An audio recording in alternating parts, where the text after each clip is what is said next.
Northeast Georgia Health System studio in downtown Gainesville, here's Martha Zoller on AM 550 and FM 102.9 WDUN. Always here, always local. Duty of the American government is to protect American citizens. Democrats in Congress have shut down the government and refused to fund the Department of Homeland Security. At a time of growing conflict with one of our most dangerous adversaries, Democrats are weakening airport security and leaving our nation more vulnerable. You worry about your family's safety while they put it at risk by holding the government hostage. And it's not the first time. Last year, Democrats created the longest government shutdown in American history. Government shutdowns are no way to negotiate policy differences. Disputes need debates, not dangerous brinkmanship. Enough is enough. Senator Jon Ossoff is playing politics with our security. Stop the shutdowns. Pass the Prevent Government Shutdowns Act. Put the American people first. It is the Martha Zoller Show. I'm here with Joni Alpert. How are you? I'm great. Good morning. Good morning. And this is a very big ad buy that was done in Georgia by Americans for Prosperity. They're a fantastic organization. Folks, if you don't want to do like a Democrat Party or Republican Party organization, join Americans for Prosperity, because then you actually work on free market issues. They are conservative, but it's a great organization. They put their money where their mouth is, and they're going after Jon Ossoff. And Ossoff and Warnock are now, I get it, when they took this vote initially, it was before we went into Iran. But now we've gone into Iran, and we've had like 6 terrorist attacks since then. We need the Department of Homeland Security opened up. Oh, it's so frightening because you don't know where there's going to be a lone wolf, some nut somewhere. And it's not a question of if, it's a question of when. Very frightening. So we need this Department of Homeland Security opened. Do you know what I've loved about the outcomes of 2 of these events? Is the first one in the Michigan synagogue. Yes. The security guards took the guy down. They neutralized him. I love that term. I love that term. They neutralized him, and no kids were hurt, thank goodness. And in the tragic event at Old Dominion, where a University of Georgia graduate who was head of that ROTC class was killed, the other kids in the ROTC class took this guy down with, I guess, a pocket knife. I don't know. They had a knife in their pocket, and they took him down. You see that where people are taking things into their own hands. Well, there's nobody else to help. That's right. Everybody has to jump in. I think that we learned that on 9/11. We have to all be aware of what's going on, and we all have to be prepared to act. And, you know, I've been playing some of the final phone calls that people that were on the planes at 9/11 made to their loved ones. And I did a couple of times last week. I'm going to do it a couple of times this week, too, because I don't want us to forget. I think that, yes, it's been 25 years down the road. It'll be 25 years in September. There's a lot of people out there, especially some really snot-nosed kids that really don't know what the world is like. And they live in this kind of dream world of fake outrage, and they don't understand what it was like that day. I think they're busy on their computer and being furries at school and all. It's awful. Were you in New York or Atlanta on that day? I was in Atlanta, but I did go back several months later, and it was unbelievable, the smell and the stench. All of New York and all of Manhattan, and my mother had lived in Riverdale in the Bronx, and you could smell it in the different boroughs, and it was quite devastating. Yeah, I remember the first time I flew into New York after September 11th. It was eerie, number one, because there's this big hole in the ground where the World Trade Towers had been. And I had taken my daughter to New York in 2000. We've always go about once a year.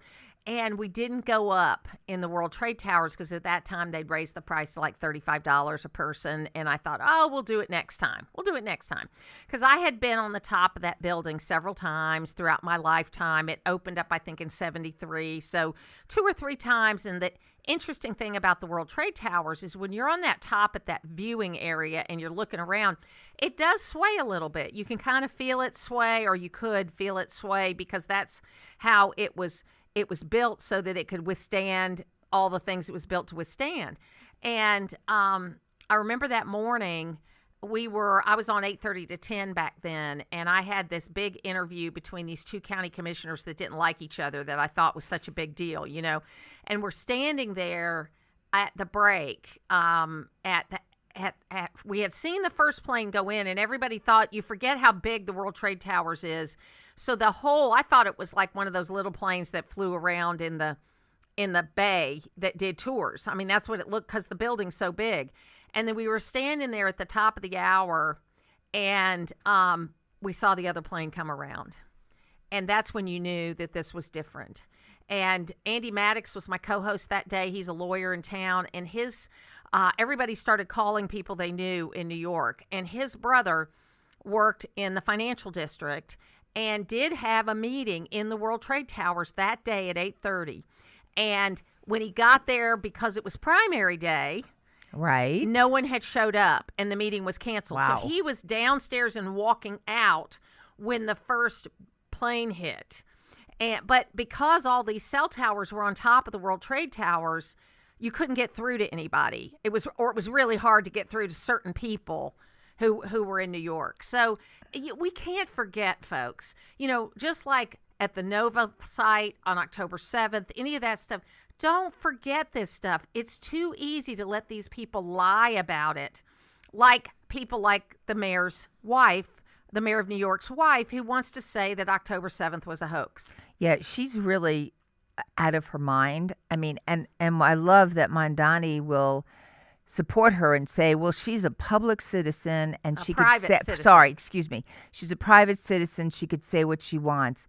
Well, she's really not a private citizen, and somebody needs to, I don't know what. She's a communist Muslim mayor assistant, and it's despicable. Well, I have a real problem. Look, I'm a freedom of religion kind of person, and I do not believe that every Muslim is a bad person. Agreed. Okay? I know a lot of Muslims who are not, but there is a faction of radical Islamists that are trouble. And when you've got the mayor of New York hosting like prayers, yes, Muslim prayers, yes, in his office, yes, when he wouldn't have a bishop in his office, correct, when he did not recognize the new bishop of the Catholic Church in New York, it's one thing to be open to other religions. It's another to favor one over the others. It's beyond favoring one. He is so anti-Semitic and so anti-Israeli. It is unbelievable. So there's this restaurant in Hammersmith in London that is an Indian restaurant. It's a Sikh Indian restaurant, so it's a vegetarian restaurant. And they have been running into problems because certain parts of London have become so radicalized that they are demanding that they carry Muslim friendly food in this restaurant. And the guy made a point of saying, no, I'm cooking the food that is of my area. If you want that food, go to another restaurant. But I'm a non-halal Indian restaurant. Right. And so he had, for the last 2 weeks, he's been dealing with eggs being thrown at his restaurant, people keeping people from coming in there. The Metropolitan Police, they're so crazy right now. They basically said he incited it because he put the sign in his window. And he started carrying a knife because you can't get guns in there. He carried a knife because there's people attacking his business all the time and the police aren't coming. So he did get temporarily arrested, but he is back in his restaurant. And so now John Cleese from Monty Python, he's going to eat at the restaurant. And I tell you what, I told Lynn, when we're there this summer, I'm going to go eat at that restaurant because I think that you ought to be able to go to any kind of restaurant you want to, and you shouldn't have people protesting outside because you're not cooking the food they want. That's ridiculous. Oh, it's awful. It's awful. And in New York City, to your point about restaurants, they were trashing kosher restaurants, kosher Jewish restaurants. Yeah. The Second Avenue Deli, which has great matzo ball soup. But Love the fantastic food. sandwiches. Fantastic sandwiches and great food. And they're defaming them. I mean, and honestly, in New York City, or even on the square in Gainesville, if you don't like one restaurant, go to another one. Well, no one's forcing you to go to that deli. They don't feel that way. They want it shut down. And they want, in the UK, they're trying to get rid of dogs because there's certain Muslim sects that don't like dogs. They're trying to get rid of nobody serving pork anywhere. I mean, it's just crazy. So look, I don't want to get all over this issue, but the bottom line is we've got to open Department of Homeland Security back up. This is a different situation than we had even 3 weeks ago. And the Republicans have said, we will talk to you about body cameras. We will talk to you about anything you want to do, but we need to open this back up. And they are listening to the 5%. And you know what? I hope they lose because of the way they've dealt with this stuff. Well, there's only one reason that the Dems are doing this. They want absolute chaos. And the more trauma and the more terrible events occur, terrorism occurs, the happier they are. So how do we fix this? They don't care. And I tell you what you and I have got to do in our own lives is try to do something good in our own community every day, and maybe that will start to make things better. But we've got to elect better people, and we'll talk more about that next. We'll be back. It's knowledge you won't find anywhere else. If you walk out of your home on a July day and you can see your breath, you probably didn't brush. It's Mornings on Main Street with Bill Main. Weekdays on North Georgia's News Talk, WDUN. Get ready, Hall County. It's time for the Phildale Farms Chicken Sale benefiting United Way of Hall County. Choose from grilled fillets, tenders, strips, and more. But hurry, all orders must be placed by 4 p.m. on Friday, April 10th. Stock up on premium Phildale chicken at unbeatable prices while supporting programs that help families in our community. Call 770-536-3858 to place your order, cash only. That's 770-536-3858. Some car dealers want to sell you a car. At Hardy Chevrolet, we'd rather help you find the vehicle that's right for you. This is Mike Cormier. We call it the Hardy Chevrolet difference. Since you're the one who will be in the driver's seat of that new Chevy, we think you should be in the driver's seat when it comes to making the selection. It's like Charles Hardy always said, we love you and we need you. Together, let's drive. At Hardy Chevrolet, Brownsbridge Road in Gainesville, online at hardychevrolet.com. You already know Gainesville Mechanical for their award-winning HVAC service, but did you know they handle plumbing too? Because plumbing problems never happen at a good time, you need a trusted, experienced team there when they do. From small leaks to major repairs, Gainesville Mechanical is here for you with 24/7 no overtime rates through their customer assurance maintenance plan. Proud to be named Best of Hall for HVAC and plumbing, Gainesville Mechanical and Bryant, doing whatever it takes to keep North Georgia cool since 1989. You ever wonder why Verizon charges twice as much as Pure Talk for the same basic service? Think it might have something to do with the fact that Verizon spends $12 billion a year on advertising and promotion. That's billion with a B. Yeah, Pure Talk doesn't spend that kind of money on commercials. That's why they can offer unlimited talk, text, and plenty of data on a blazing fast 5G network for just $25 a month. Save an additional 50% off your first month when you dial pound 250 and say the words micro. That's pound 250, micro. Hear that? That's Mike. He took ZQL Pure Z's, so now he's sleeping soundly on a Sunday night. ZQL Pure Z's are fast-acting melatonin gummies with a complementary botanical blend to help Mike get the sleep he needs to wake up refreshed and ready to conquer Monday. Let's do this Monday. ZQL Pure Z's, just for sleep. Really great sleep. These statements have not been evaluated by the Food and Drug Administration. These products are not intended to diagnose, treat, cure, or prevent any disease. Use as directed. Always here, always local. From the Access WDUN Hardy Chevrolet newsroom, a late-night fire in Gainesville Saturday destroys 2 tractor-trailer trucks. Details at Access WDUN, with more news coming up on North Georgia's News Talk.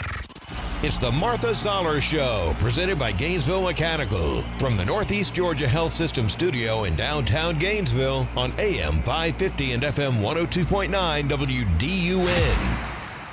In terms of going viral, first off, I'm happy that I cleared that barrier. Okay, imagine if I fell. But to me, it was just instant. I'm trying to get the bad guy. I was in real pursuit trying to get him. And just the picture going viral. I don't want that picture to be about me. I want it to be about the day. I want it to be about what we did. I want that picture to be a reminder to New Yorkers that, your cops, the members of the NYPD, we're going to be relentless in pursuing justice, right? And there's going to be no obstacles. Nothing's going to stand in our way from protecting New Yorkers. It is the Martha Zoller Show. That's Aaron Edwards, Chief Aaron Edwards of the New York Police Department. He is 46 years old. He joined up right after 9/11. And he's the guy that you saw at the Gracie Mansion protest, jumping over the stanchion, getting the kid that had the bomb. The kid that was just having a nice day in New York. He was having a nice, teenagers were having a lovely afternoon in New York. Right, that's right. And everything changed in an hour is what they tried to say in the New York Times. So I love that a guy like that, I mean, he's just your traditional New York police officer that just does a great job. Somebody needs to give that man a Superman outfit. I mean, he's like Superman, and how he cleared the barrier and went without thinking. And of course, his wife said, "Honey, you're going in the wrong direction," or something like that. He's my hero. Yeah, he was terrific. And then, of course, we had this protest outside of Gracie Mansion, which is the home of the mayor. And it did start out as, says it was a white supremacist. I don't know. It's just somebody that doesn't want Islamists to take over New York City. I don't know if that makes you a white supremacist, but that's what they were saying. And then this other anti-group came along, and that's where these two bombers came in. And, of course, around all this time, also, the wife of the mayor, it was discovered. And I got to tell you, Andrew Cuomo, where was your opposition research? Because it would have taken you 5 minutes to find that she was liking all these posts from October 7th, and you could have used that against him in the campaign that happened last year. So, shame on you, Andrew Cuomo. You were too tied up with yourself to actually do the work you should have done to win. But she goes and she not only likes the post, but she agrees with the ones about it being the rape being hoaxes and all this kind of stuff. So Revlon dropped her as being a spokesmodel for them. It was a $3.5 million contract that they had given her to represent their company. I was so excited that Revlon dropped her.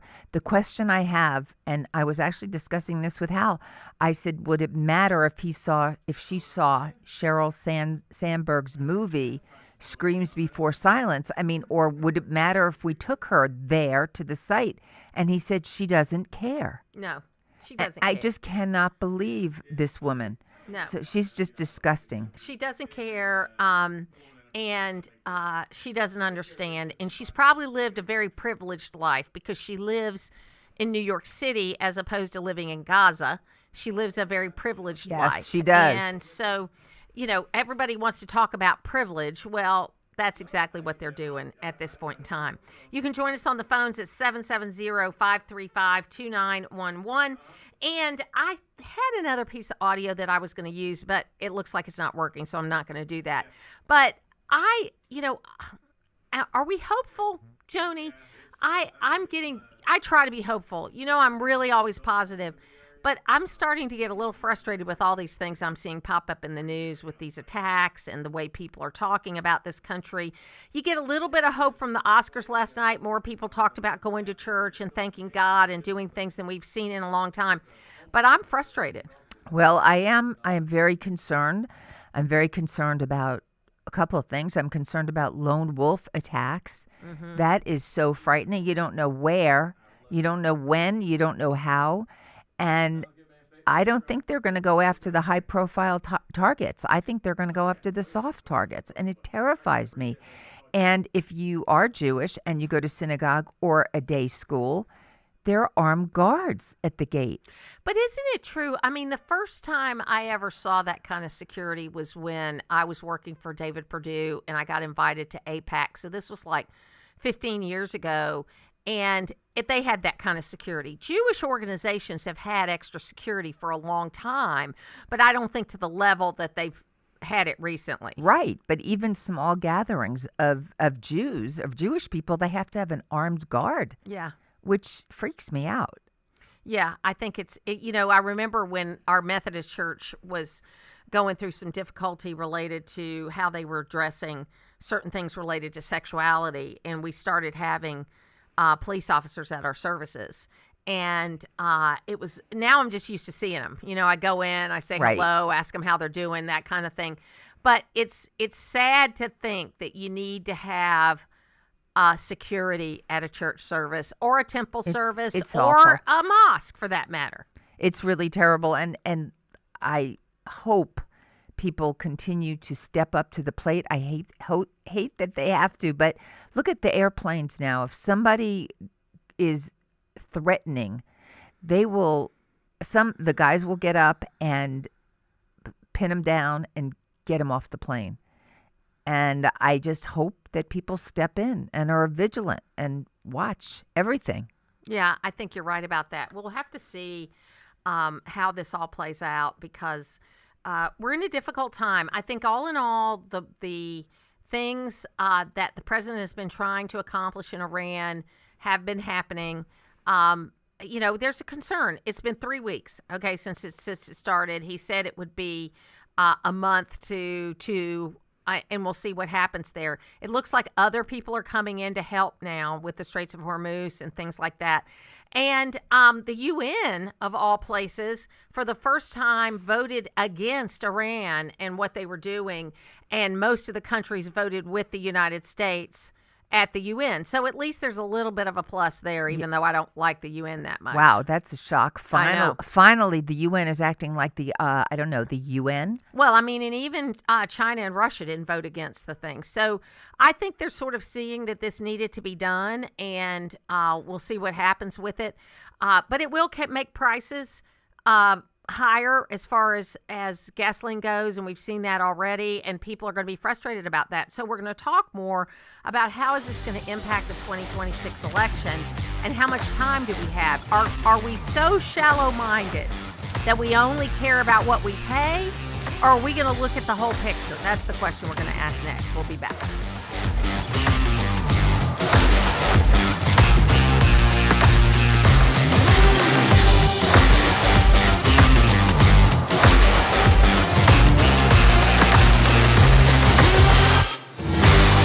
Northeast Georgia's premier dermatology providers at Dermatology Associates of Northeast Georgia offers medical and cosmetic dermatology services to keep your skin healthy and radiant. Our experienced medical providers remind you of the importance of annual skin exams to help prevent skin cancer.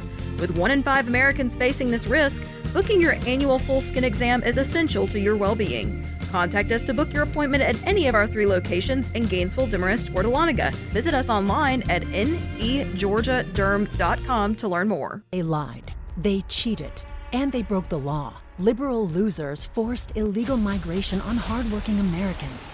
But conservative businessman Rick Jackson is ready to fight back. I don't care if you're Muslim or Mongolian. You don't have the right to force your culture on our country. Corrupt career politicians let the invasion happen, then made it worse.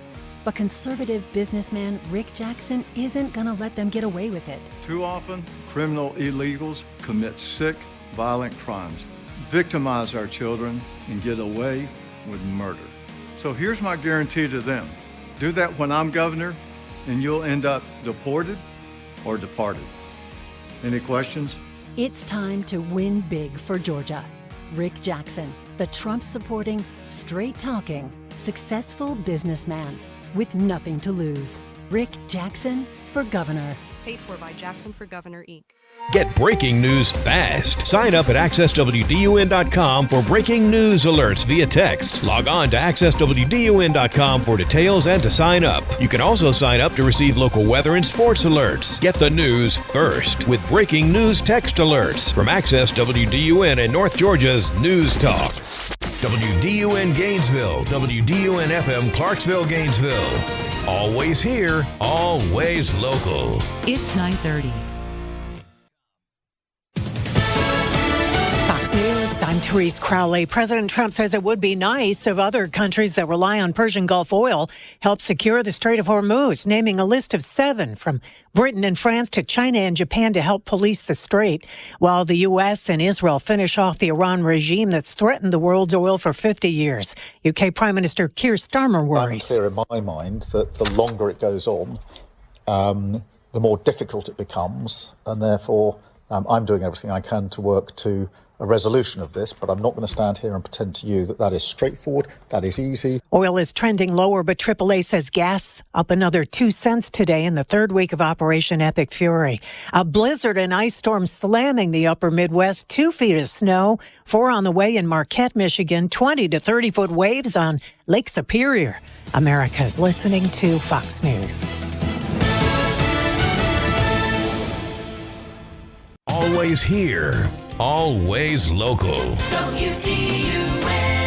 From the Access WDUN Hardy Chevrolet Newsroom, I'm Steve Winslow. A second victim from a Saturday shooting in Athens has died from their injuries. WDUN's Lawson Smith reports. Police in Athens, Clark County reported that the shooting occurred early Saturday morning along the 400 block of North Jackson Street near Hancock Avenue. One victim, 22-year-old Clayton Adams of Hold, died shortly after sustaining his injuries, while police later confirmed that 19-year-old Dylan Bentley died from his wounds. A third victim remains in critical condition. 22-year-old Mark DeSosa of Jefferson has been arrested and charged with malice murder, aggravated assault, and aggravated battery in connection to the shooting. As Northeast Georgia continues to see severe weather through the area passing along, Towns County Sheriff's Office has canceled its blood drive previously scheduled for today. Officials cited the poor weather conditions and the distance that the blood drive team would have to drive as reasons for the postponement. Towns officials say that it's working to reschedule that drive as soon as possible. And spring break season upon us, and travel is becoming increasingly difficult as the ongoing partial government shutdown continues. More details and more news online by going to accesswdun.com.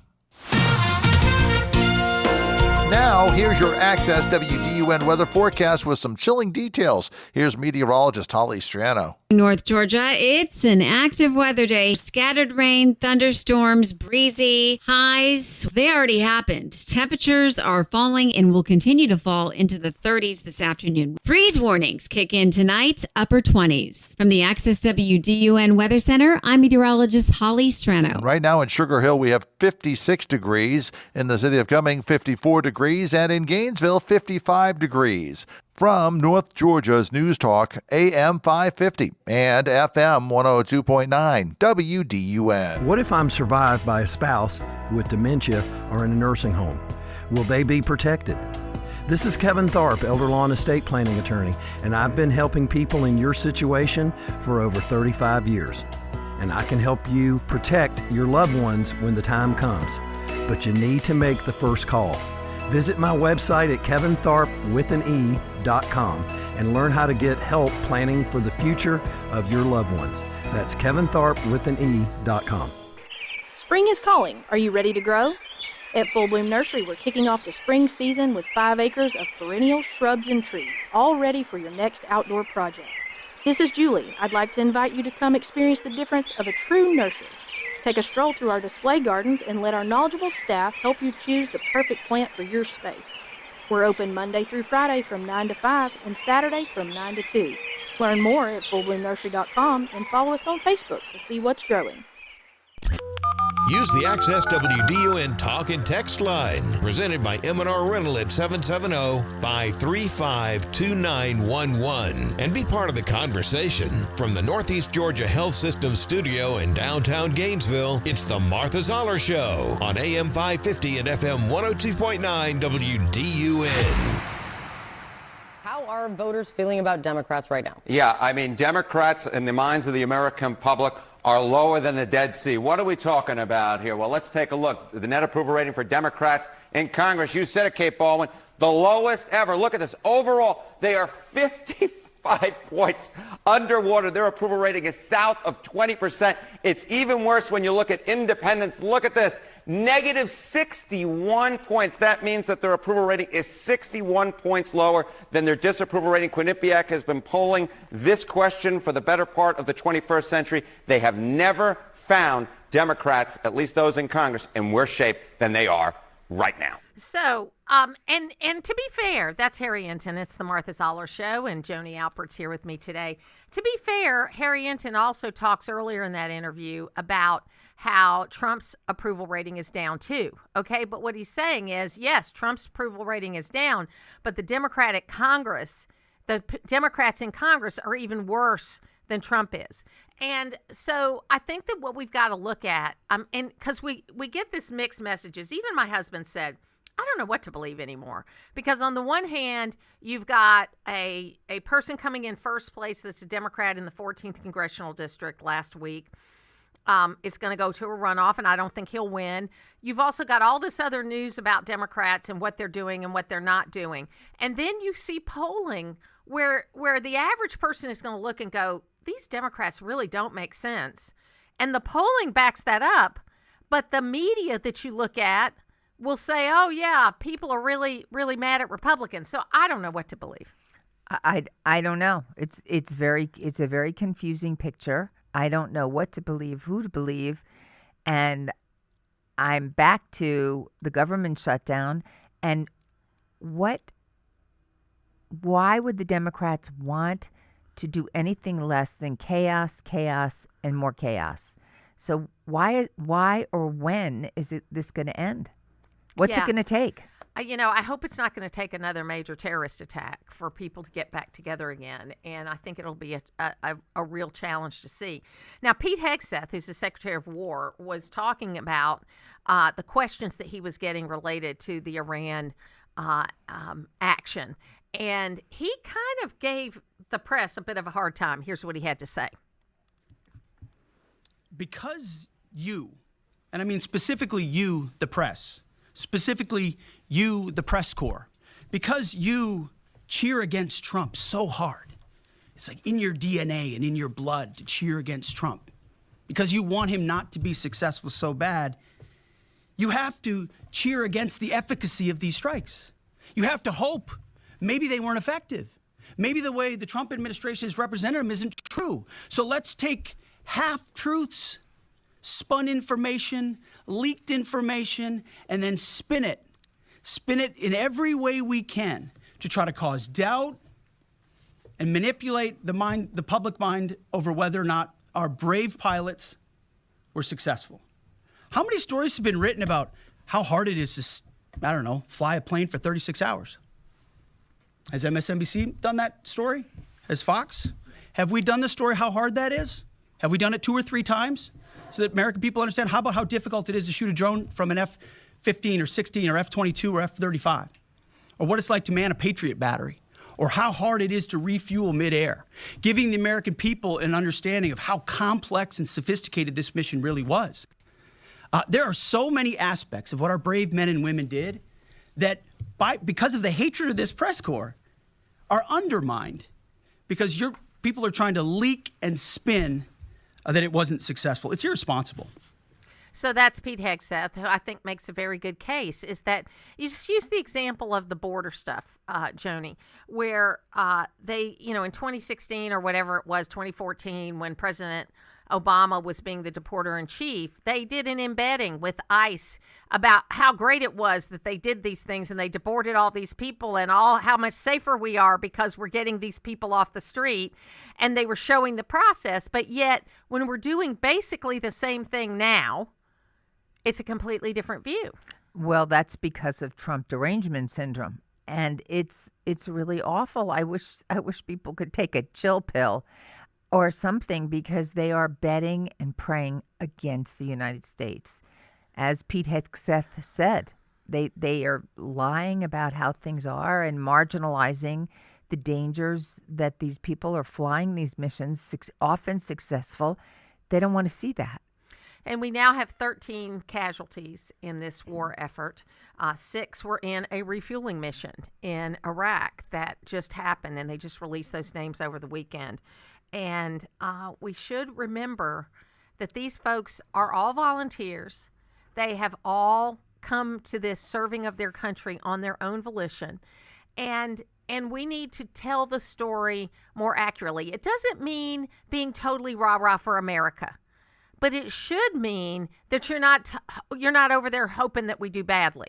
Do you know what I mean? I want people to be fair, and because everything we do is not right.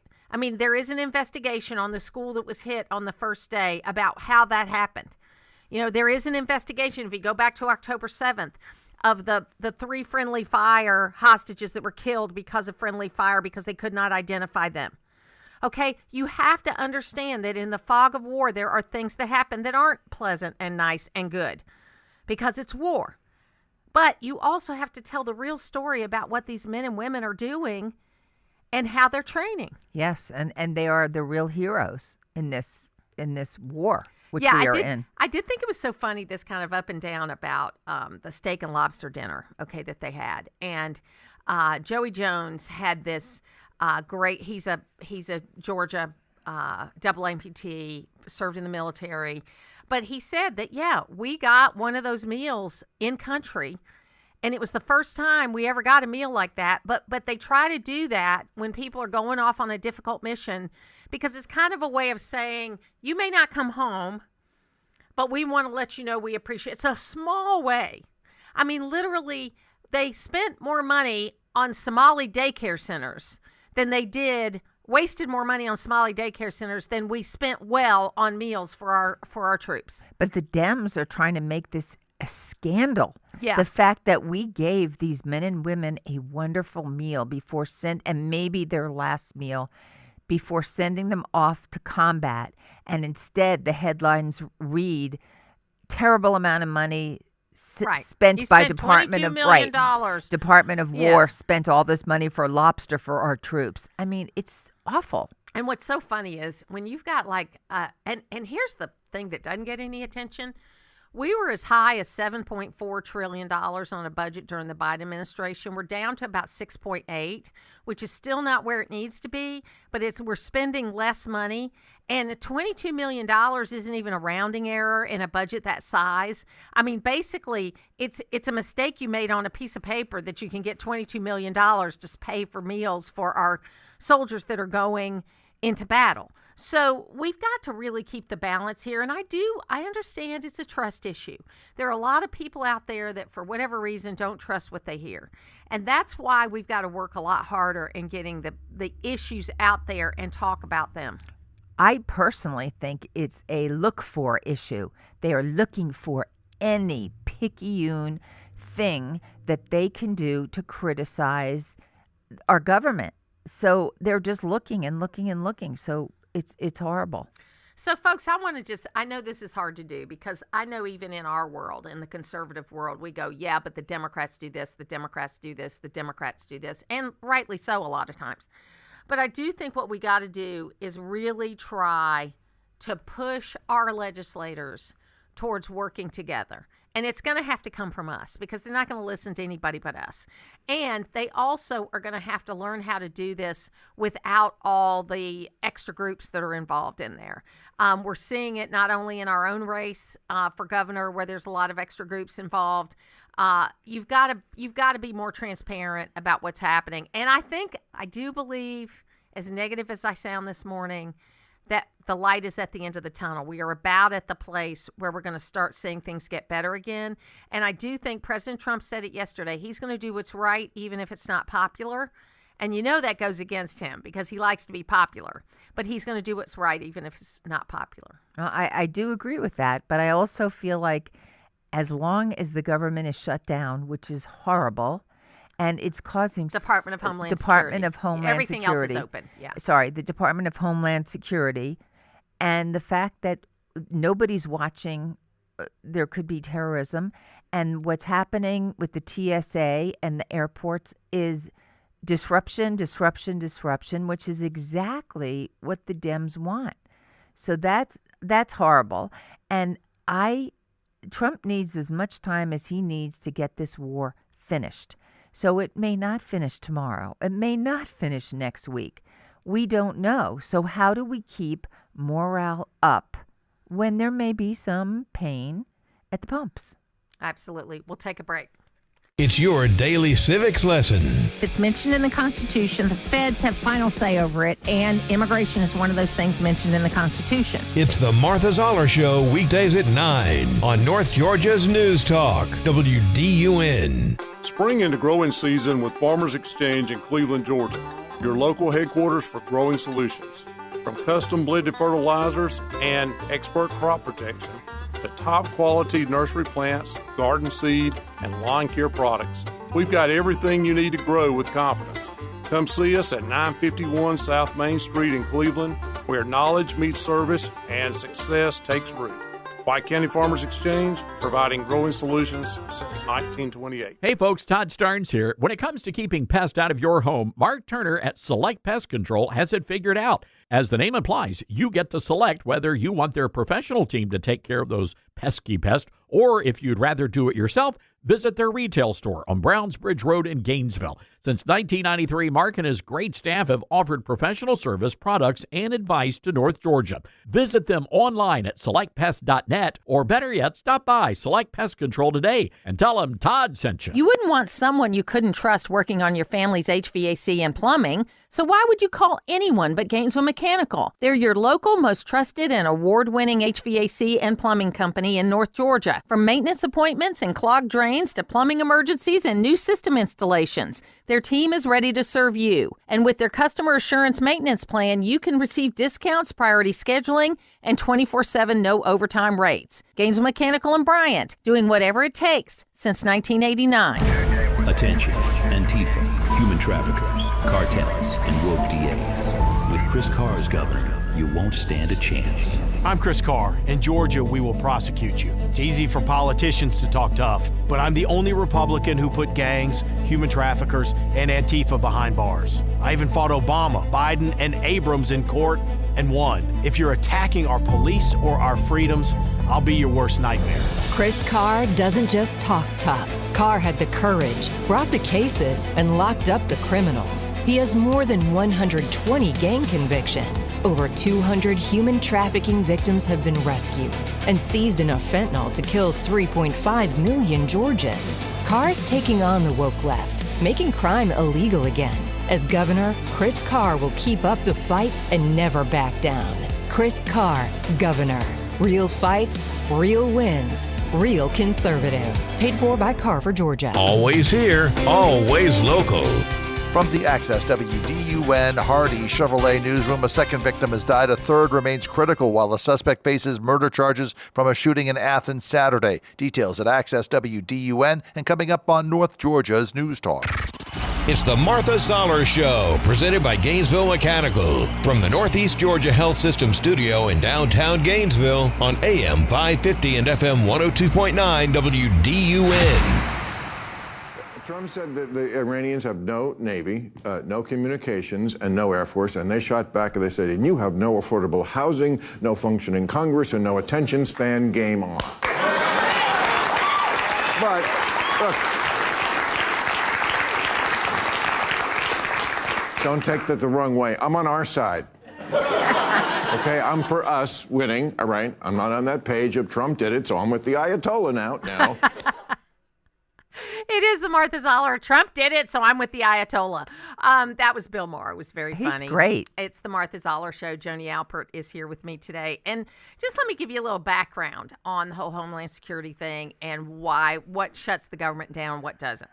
So prior to the Clinton administration, and I think it was around 94, 96, you did not have government shutdowns, okay? So if you got to the point where the budget was going to run out, right, the understanding was that you were going to eventually get it together, so everything was funded at the levels they were currently at until you got things together. Right. And there were something like, you can go to Wikipedia and look at it, there were 40, 50, 60 of these things that were a week, 2 weeks, 6 days, 5, all that kind of stuff. And the whole point was there's money going into the government every day. So this idea that there is no money to pay the TSA or the DHS or whatever is just not true, because there's money going in every day. You and I are paying taxes every day. Okay? I only pay quarterly, but other people that are W-2 have money coming in every day. So what we need to do, and then Graham-Rudman was passed, and the idea was to make it more accountable, okay? And so that by forcing the government to shut down if you didn't do the budget was in a way to make the government more accountable, but what it did was create a political weapon. And we need to get back to the pre-Graham-Rudman days and just go on the way it is. But that's exactly what I was saying. The Dems have weaponized the government. And it's very dangerous. It's dangerous for you. It's dangerous for everybody. And what are we going to do about it? Yeah. I mean, we got to keep pushing. I have been texting Jon Ossoff on a regular basis saying, look, you have lost this argument. You have got to reopen DHS. He's not answering me back. But folks, you need to be pushing. You need to be calling. You need to be writing. You go to this comment sections and blow up his comment section with things in there. He will respond to people. Okay? He will eventually respond to people, and hopefully we can change it. I think we need to get his phone number and his address and give it out and have everybody call. Okay, we'll work on that. I think we'll do it. We'll work on that. Let's go to the phones now and go to Joe in LJ. Martha, I'm down at Sea Island. A lot of people listen to your show down here, and boy, I tell you, this is huge Trump territory. I don't think Warnock or Ossoff would get very many votes down here. I think everybody's pretty much Republican, and everybody's optimistic about Trump, and they're just fired up, energized. I've never seen anything like the passion and enthusiasm for Republicans and conservatism and the stock market, and I've been coming here 50 years, but now it's the most positive I've ever seen it. And a lot of people are from Gainesville or the area and listen to your show and like your show, so I just wanted to report that. They love your show, and just keep up the great work you're doing, and you're doing a super job, my dear. Thank you very much. Appreciate it, Joe. Okay, so let me just give you a little trick about how when you call a congressman or a senator's office. If you call the D.C. number, you're generally not going to get very much because they just go to they just take the message down. They don't really care. And those people are going to have jobs whether he loses his job or not. Okay. But if you look at the offices around the state, you can have the numbers there, and then they will take the message because they know the senator. So the Atlanta office, which is the closest one to us, is 470-786-7800 for Senator Ossoff. You need to call him. That's 470-786-7800. You probably have to leave a message. You also can do the contact form that's on the webpage, which is at ossoff.senate.gov, and that's ossoff.senate.gov. You can take a look at this. But there's also offices in Augusta and Columbus and Savannah and Washington, D.C. Now, I don't agree with that. We didn't do it that way. We had one office, so we didn't cost the taxpayers much money, and we went to you when I was in Senator Perdue's office. He's got more of this regional office process. But, honestly, folks, start calling him up. He's the one that's up for re-election. Warnock doesn't care yet. Okay, you can call him too if you want to, but he's the one that's up for re-election, and the Atlanta number is 470-486-7800. I applaud you, and I applaud everyone and challenge everyone to pick up the phone because it is so upsetting, and I'm very mad about all of this, the Homeland Security, the TSA, and we are all helpless unless you take action. Take action. Pick up the phone. Write. Do something. Well, Senator Ossoff only won by 50,000 votes. Okay? Governor Kemp won by about 100,000 votes. That's not a lot of votes one way or another to flip. Okay, so we have an issue we need to deal with in the governor's race, but they have an issue in the Senate race because they only won by 50,000 votes. So we've got to work hard. Now, just in case you want to call Senator Warnock too, he's not up for 2 more years. You can call him in Atlanta at 770-694-7828. That's 770-694-7828. And what I'll do is I'll probably do a tweet out with these contacts so that you guys can have that available. But bottom line is you're probably going to get a voicemail. You're going to probably think you're not heard because they don't care as much as they used to. But if you clog up their voicemail, they're going to pay attention. Absolutely. And the reason why you call the local offices and not the D.C. office is because, honestly, those guys are on a magical mystery tour of working at congressional offices. There will be somebody in that office, whether Jon Ossoff is in that office or not. And so if they're living in D.C., they're always going to have a job, okay? if you the local offices, they're people that either were John's babysitter or they grew up with him or went to school with them. They all have a personal relationship. Most of them have a personal relationship with either Senator Ossoff or Senator Warnock, and they're going to care more when you call and complain. I think we need to fight and fight and fight. And I think by picking up your telephone and making a call, you are making a difference. So let's flood the lines of his phone. And let's be honest here in Georgia, the Democrats think there is blood in the water, okay? They think there's blood in the water because they came in first last week in the 14th Congressional District out of like 11 candidates. They still were voted against 65 to 35. Okay, if you add up all the Republicans and then you see the Democrats. So he came in number one, but there were a lot of Republicans behind him. But they're taking that as a win. They had beat Buttigieg in for the weekend, all of that kind of stuff. You will have the 2 public service commissioner races that we lost. We had the state house race that we lost in Oconee County. Okay, so we have had several losses in these special elections, which again, I know you consultants like me will say special elections don't really matter, but the optics are Republicans are losing and Democrats are winning in Georgia. Okay, that's what the optics are. We had more Democratic candidates qualify this year than we have in 30 years. Okay, so they think there's something going on, and we need to make sure that they do not win in this case. There are still around 500,000 more Republicans in Georgia than there are Democrats. And the biggest thing we got to do, folks, and I know you don't want to hear it because we live in a very Republican area, a plus 26 district, okay? But I want you to understand that in DeKalb and Fulton and Cobb, there are roughly 1 million Republican votes. But there are a lot of squishy Republican votes. And that if you give some of those squishy Republican voters a reason to peel off, they're going to. And that's why we need to care about getting the vote out. Wow, that's very scary. It is very scary. You have me scared. Get out there and make your call get now. You out to vote. We'll be back on the Martha Zoller Show.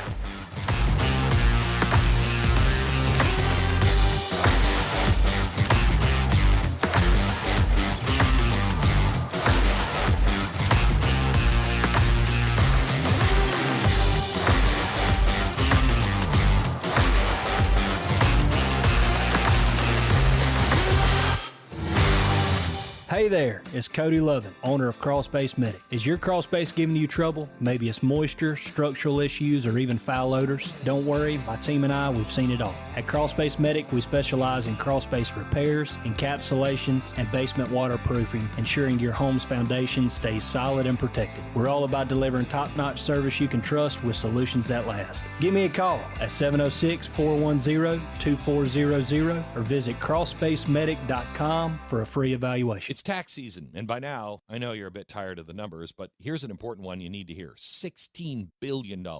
That's how much money in refunds the IRS flagged for possible identity fraud. Not all grim news. LifeLock monitors millions of data points per second for your personal information and alerts you to threats that you could easily miss on your own. If your identity is stolen, LifeLock's U.S.-based restoration specialist is going to fix it. Save up to 40% off your first year with the promo code BECK, 1-800-LifeLock or lifelock.com. Terms to apply. Pizza's here. Oh, great. I'd love some, but I'm worried about my stomach issues. If you're worried about having diarrhea, gas, bloating, stomach pain, or loose, oily stools, it may not just be stomach issues. It could be a condition called exocrine pancreatic insufficiency, or EPI. With EPI, the pancreas doesn't release enough enzymes to break down food, but EPI is manageable. Use the symptom checker on identifyepi.com and talk to your doctor. That's identifyepi.com. Sponsored by AbbVie. WDUN Gainesville, WDUN FM Clarksville, Gainesville. Always here, always local. It's 10 o'clock. We'll soon hear from President Trump. I'm Dave Anthony, Fox News. After posting on Truth Social, he plans a news conference that we expect before the president chairs a board meeting next hour at the Trump Kennedy Center on day 17 of Operation Epic Fury targeting Iran. We are completely annihilating their Navy, and their ballistic missile and drone strikes against the United States are down 95%. White House Press Secretary Caroline Leavitt also tells Fox the president wants to form a coalition with our allies to stop Iran from blocking oil shipping in the Strait of Hormuz. Germany is pushing back on that, saying that this is is not NATO's war. Still, the president spoke with the UK Prime Minister Keir Starmer on Sunday, who said Britain will not be drawn into a wider war. And the president warning the U.S. is keeping notes on who is not stepping up to help. Fox's Aisha Hasni at the White House. Now an update on the Iran women's national soccer team after 6 players and a staffer refused to return to Iran from Australia after a tournament claiming asylum. 5 changed their minds. The city councillor who'd been helping the players says regime pressure is to blame. Tina Kordrostami telling Fox News Iranian authorities have been intimidating the athletes with family members missing and detained. Concerns over their safety came after the players failed to sing the national anthem at an Asian Cup match earlier this month. Fox's Jonathan Savage. Back to the president. He also posted on Truth Social the crazed Democrats are not allowing TSA agents to get paid. As Homeland Security funding remains blocked the 31st day, Democrats demand immigration enforcement reform. The airlines demand Congress work out a deal. In an open letter, airline CEOs said air travel has once again become the political football in a shutdown fight. Some TSA agents have quit their jobs or called out sick because of a lack of pay, and that means long security lines at America's airports. Fox's Jill Nato. In addition to that, stormy weather has canceled or delayed more than 6,000 flights today. America's listening to Fox News. Always here, always local.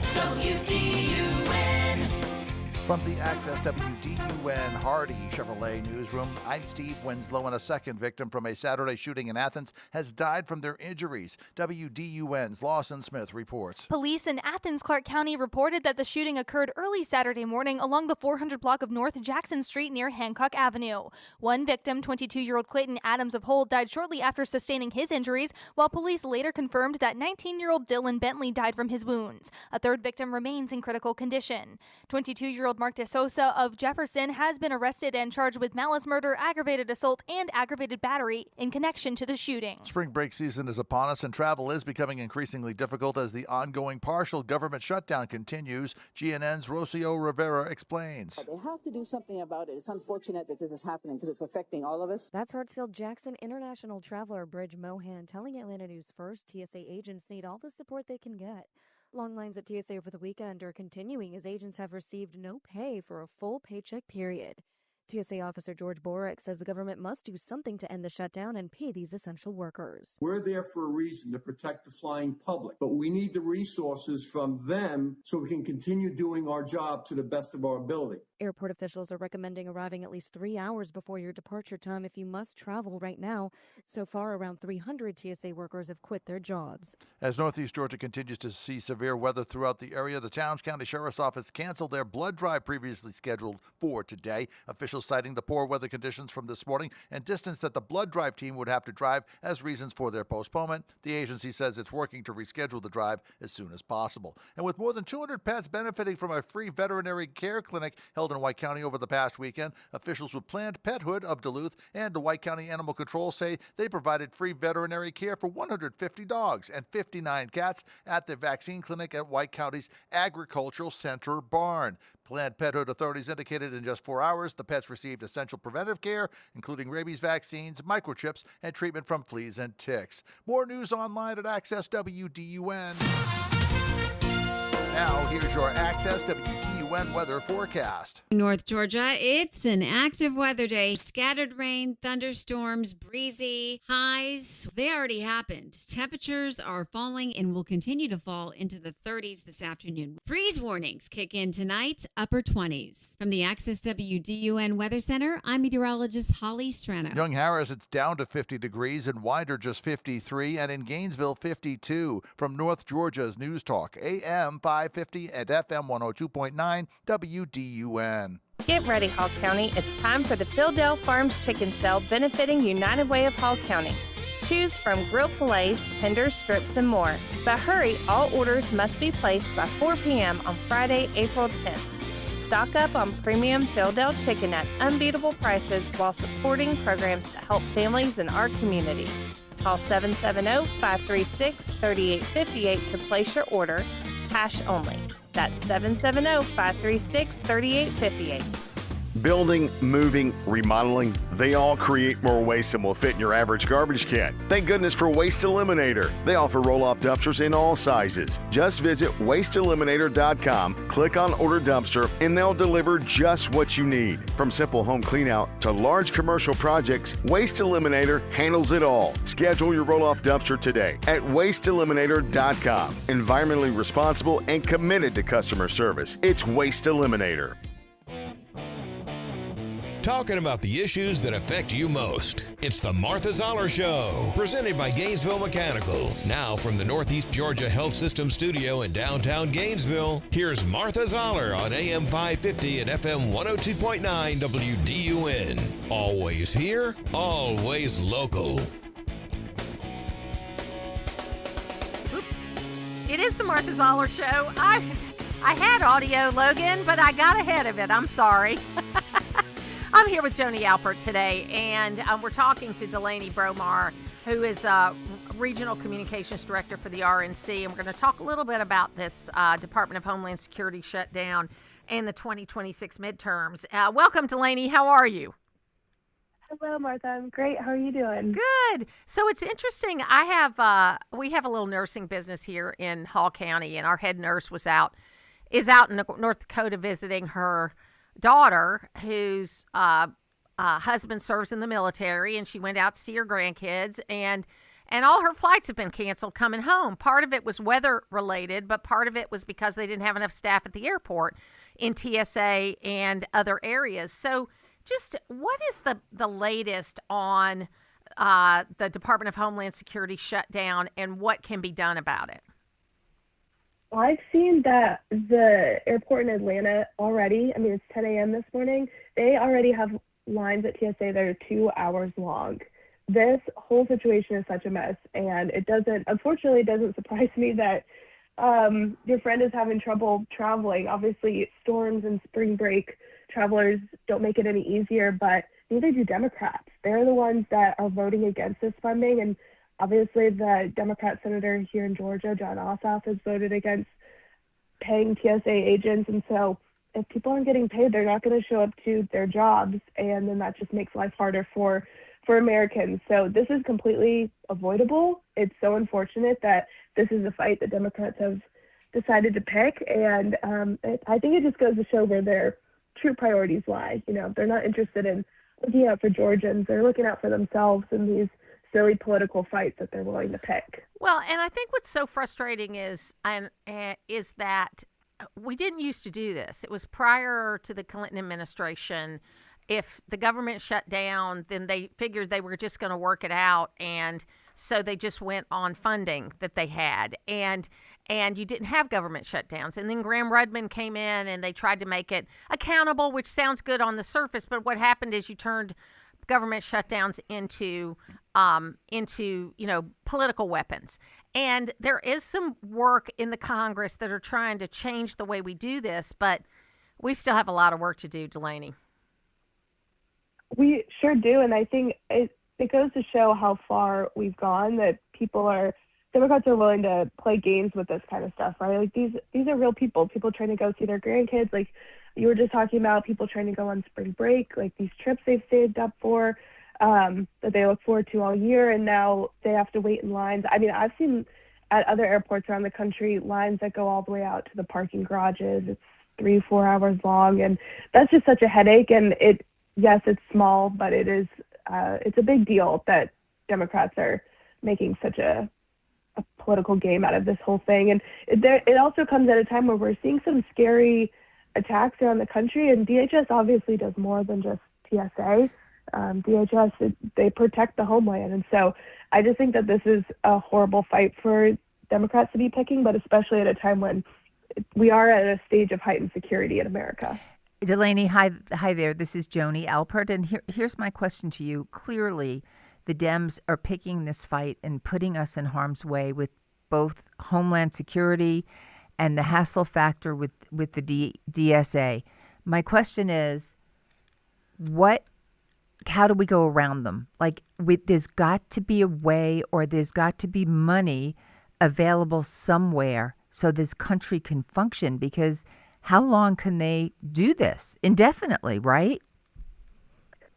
that seems to be the track we're on right now. I know that the White House has made sure that Coast Guard staff and civil servants are able to get paid through all of this, but obviously you're seeing there's some people like TSA agents who are going through this and are deciding to go get another job or even leave this job, because this is the third time that Democrats have done this in 6 months. So if I'm a TSA agent, I'm saying this is not worth it. I don't want Democrats, playing games with my livelihood. I have to get food on the table, pay bills. Like, this is ridiculous. So I think until people start speaking up and calling the senators like Jon Ossoff and making their voices heard that this is ridiculous and we're frustrated, that Democrats, they're fine to just cause pain until we start speaking up. So how do you think this is going to impact the 2026 elections?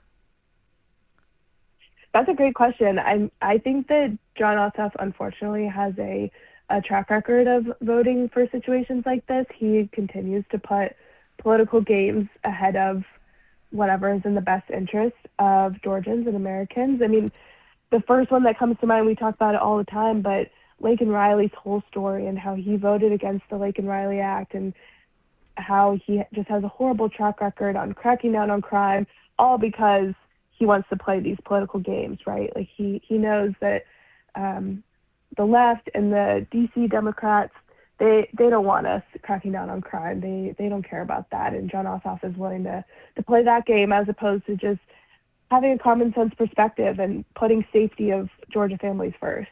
So if you want to call Jon Ossoff's office, you can call 470-786-7800. That's 470-786-7800. Let me just tell you a little tip that I've learned because I worked for Senator Perdue and then for Governor Kemp, is that you a lot of times if you call the D.C. office, the D.C. staff people don't really care because they're going to get a job. If Jon Ossoff gets voted out, they're just going to work for the next, Democratic senator or congressman that comes up there. They'll get a job, the Capitol Hill people. The people that are really going to care are the people that work in his local offices, because they're people that know him personally or have a personal relationship with him. And so if you get them and you flood those offices with phone calls, people, you can make more of a difference. And I think that's what we're going to have to do. We're going to have to get it in there. Now, do you know, Delaney, and if you don't, it's okay, are they coming back in today or tomorrow? When are they coming back in and maybe possibly vote again? I've seen that there's a potential vote on DHS funding tomorrow, but obviously things could change with all of the weird weather we're having. But I've seen that potentially tomorrow is the next one. I used to work for Cox Media Group, and I had a show in Tulsa, Oklahoma about 10 or 12 years ago. And so that was when Mark Wayne Mullen was running for Congress the first time. And so I got to interview him several times. And I am so excited that he is going to be the next Department of Homeland Security secretary. I think he'll get approved because he's a senator and I think he's well thought of. They're trying to make a deal about the fact he hasn't gone to college. But, if you look at that story, his father was ill, had a stroke. He took over the family business. He grew the family business to being 3 times bigger than what it was when his father was taking care of it. This guy knows what he's doing. And, as we've learned, I think, Delaney, everybody doesn't need to go to college.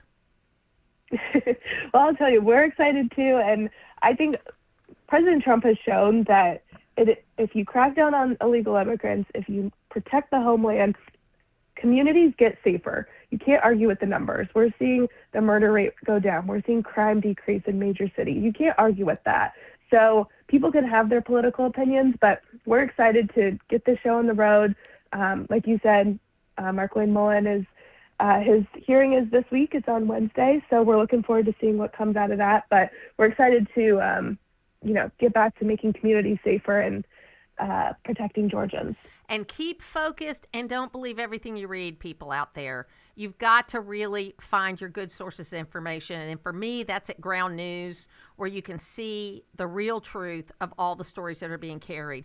Delaney Bromar, thank you so much for being with us today. Of course. Thanks for having me on. Thank you. We'll take a break and we'll be back. All the updates on the way home. Afternoons move faster with the essential updates you need. Your show is just so informative. It's The Drive at 5, weekdays on AM 550 and FM 102.9 WDUN. Looking for the right tools, equipment, and expert advice for your next project? Head over to Howard Brothers. They're the best one-stop shop for outdoor projects. With locations across North Georgia and a team that's always ready to serve, let Howard Brothers be your go-to for outdoor power, service, hardware, and more. Stop by today or visit howardbrothers.com. The grass is always greener and projects always easier when you take care of it with Howard Brothers. Sometimes we get too much well-meaning advice for life's most difficult decisions. The bank may tell you one thing, your neighbor another, your financial advisor something else, and even other elder law attorneys. What's the difference? I'm Kevin Tharp, and I'm not only an elder law attorney, but I've dealt with these issues in my own life for my parents and other family members. Sit down with me and experience the difference. For more information, visit my website at kevintharpe.com. This is Mike Cormier, General Manager at Hardy Chevrolet. Some folks think that the automobile business is just about selling cars. At Hardy, we know it's more than just that. For us, it's about helping that young driver with their first car and helping that growing family that needs a bigger car. It's about relationships. It's about family. Drop by for a visit and you'll understand what Charles Hardy always said. We love you and we need you. Together, let's drive. At Hardy Chevrolet, Browns Bridge Road in Gainesville, online at hardychevrolet.com. Hi, I'm John Shackelford, Executive Director of Eagle Ranch. For families in the middle of a struggle, knowing what is needed and where to go for help can be hard. To support these families, we created First Step Counseling. This new program allows families looking for help to meet with an Eagle Ranch counselor to share their story and make a plan for healing and renewal before starting therapy. Counselors are standing by and ready to meet with you and your family in person within a few days, so no long wait list. And like all Eagle Ranch services, no one is turned away because of financial constraints. Schedule a call with our First Step team today by going to eagleranch.org. Getting out of bed is easier when you have something to look forward to, especially if that something is a delicious Dairy Queen biscuit. Right now, you can get 2 homemade sausage, egg, and cheese biscuits at Dairy Queen for just $6. We interrupt this commercial to let you know that the Mint Oreo Blizzard is now available at Dairy Queen. We now return you to your regularly scheduled commercial. A new Blizzard flavor and a breakfast special? There's plenty to look forward to at Dairy Queen of Gainesville, Shallowford Road and Green Street, and Frontage Road in Oakwood. Breakfast available only at Gainesville locations. Blizzards available at all 3. Always here, always local. From the Access WDUN Hardy Chevrolet Newsroom, tornado watch in effect for northern Georgia through the morning hours behind the early thunderstorms received in our area. Details at Access WDUN and coming up on North Georgia's News Talk. Use the Access WDUN talk and text line, presented by M&R Rental at 770-535-2911, and be part of the conversation. From the Northeast Georgia Health System studio in downtown Gainesville, it's the Martha Zoller Show on AM 550 and FM 102.9 WDUN. Totally agree with that. Now, on the complete opposite side of the coin is President Donald Trump. If you had to grade his leadership during this time in our country right now, what would you give him? I mean, A+. Right now, I mean, again, I think what you're watching him do in Iran is not only unprecedented in terms of its political courage, I think that it is and has the potential to be a true game changer for America's role in the world, not only for the next 10 or 20 years, but for the coming century. Because what he is doing is he's reasserting American authority in the world. He is saying that we are not a country that is receding inside our own borders. We're not a country that looks back at a beautiful past but looks forward to kind of a sad future of decline. He's reinvigorating a vision of America strong on the world stage, and he understands on an innate gut level. The president's foreign policy has always been rooted in that peace through strength principle, in the idea that the best way to achieve peace is for people to understand that inside the velvet glove is an iron fist. It is the Martha Zoller Show. That's Ben Shapiro, who's had a little back and forth with Megyn Kelly and Tucker Carlson over the last few weeks. And it seems that Tucker has got himself into a little mess where he's possibly had been collaborating with some Iranian sources, and the White House or the intelligence services kind of used him to pass some bad information over to them. And it's going to be interesting to see how this plays out and whether this actually impacts him and his career going forward. It'll be interesting if we have, like, he becomes a spy or something. It'll be so weird. I loved Tucker Carlson. I thought he was a great, talented, normal guy. And now he has a screw loose. Yeah. Something happened to him. Something happened to him. Yes. You can join us on the phones at 770-535-2911. You can also text us at this number. We got a text that said, we were talking about Mamdani earlier. I think election fraud is rampant in cities. Did sane New Yorkers really vote for Mamdani? They They absolutely did. And I'm just saying that because I lived in New York and I'm still on many Facebook pages and I read them, and there's... Do they have buyer's remorse now? They have... well, there is some infighting because I'm on Moms of the Upper East Side, and they're saying, you voted for him, now what did you expect? But there's a lot of people who supported him really and truly, and now they're arguing, why did we do that? So I think they did. I think it's interesting. Scott from Gainesville said, a couple of things I thought listening to your show. Muslims are attacking the Jewish synagogues, businesses, and people. The Quran hates Christians. We are in the same category as the Jews in this case. Mamdani's wife feels that way. So does he. The Muslim husbands dominate their wives. So he's saying it comes from him as well as her. And then finally, where's Bernie Sanders, Elizabeth Warren now? They campaign for Mamdani. They should be included when people point fingers at the mess now in New York. I don't know. I guess Pocahontas must be out on the hunt somewhere. I'm telling you what, I don't know what they're doing. Todd in Beaufort said, I don't remember diesel ever reaching $5 plus in the northern suburbs ever. The math doesn't add up between your retail prices shooting up this fast compared to the barrel prices. The public is being gouged, 40% plus increase in less than 2 weeks. And I'm going to stop there for a minute because what bothers me about, I'm not going to call it gouging, whatever, it's a commodity, all right? But it goes up faster than it comes down. It always does that way. It goes up with the prices, that even though the stuff that they're actually pumping out is not the stuff that's $100 a barrel. It's the stuff that's $40 a barrel because it takes time for it to go through the process, right? But they're just getting their money up front. So I agree with you about that. That's not 40 cents. It's more like $1.60 a gallon, and it translates to $260 per month for 1 to 3 vehicles in my house.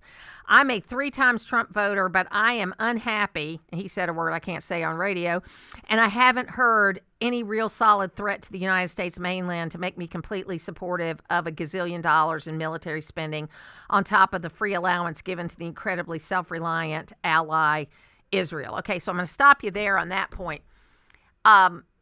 They did say in the thing that they had enough uranium to make 11 bombs and that they were going to hit Israel, and then after that they were going to hit us. I think that is a threat to the homeland. But I do understand what you say about Israel being self-reliant, but look at what they did.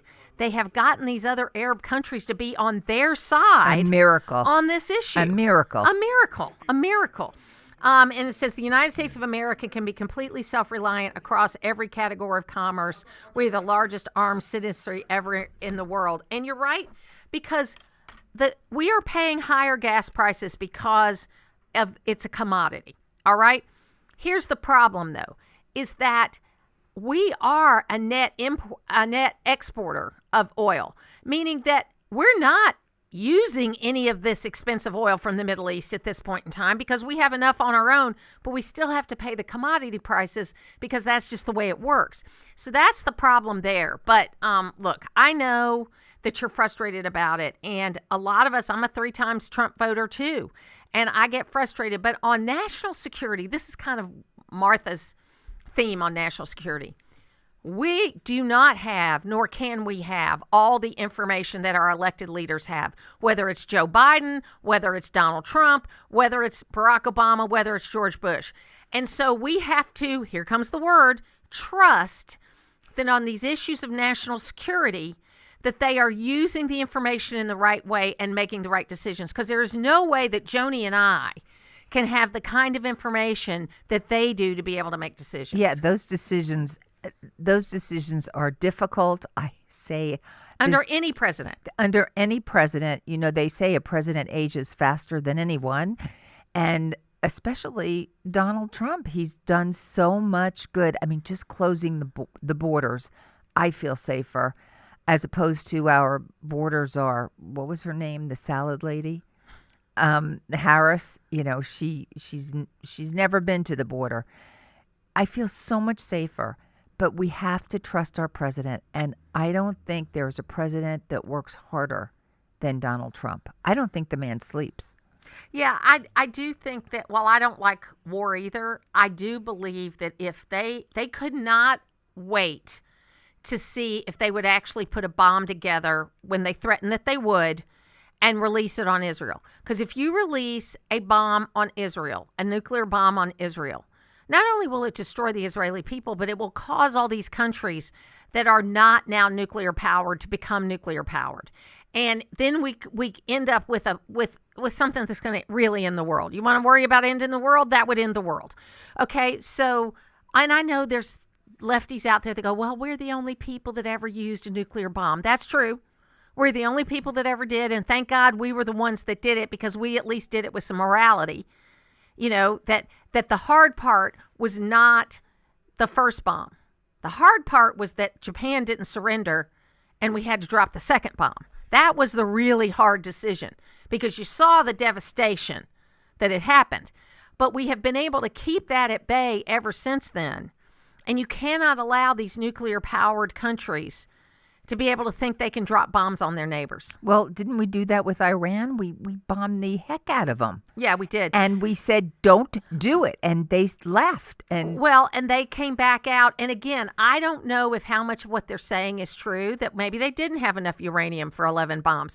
But are you willing to gamble that they're telling the truth? Here's the better question. This just came to me. Everybody has an opinion about Donald Trump and whether he's telling the truth or not. But yet many of you seem to give more validity to our enemies than you do somebody who you may not like, but is clearly pro-American. Okay? You may not like him, but he's pro-American. I'm going to believe them when they say they had enough uranium that within 2 weeks they were going to have 11 nuclear warheads and they were going to use them. I believe them. Yeah, definitely. When they say that. I agree. You know? And again, I understand the concern. Now, Israel could have gone in by themselves, and they would have gone in by themselves. They were going to stop this threat against them. I'm glad that we helped them, and I'm glad that the good thing that's going to come out of this is the rest of the Middle East is going to be more on the side of modernity than they are the old world. Oh, it's absolute miracle that all of these Middle Eastern countries are coming together. It's just biblical. Yeah. It's amazing. It is. It could mean the end of the world's coming, though. We'll see what happens with that. I mean, I'm a religious person, and so what you need to do, I'll give you a little reading assignment, folks. You need to read Exodus and Revelation, because if you take those two and kind of put them together, you kind of see the beginning and the end, and a lot of your questions will be answered. We'll be back.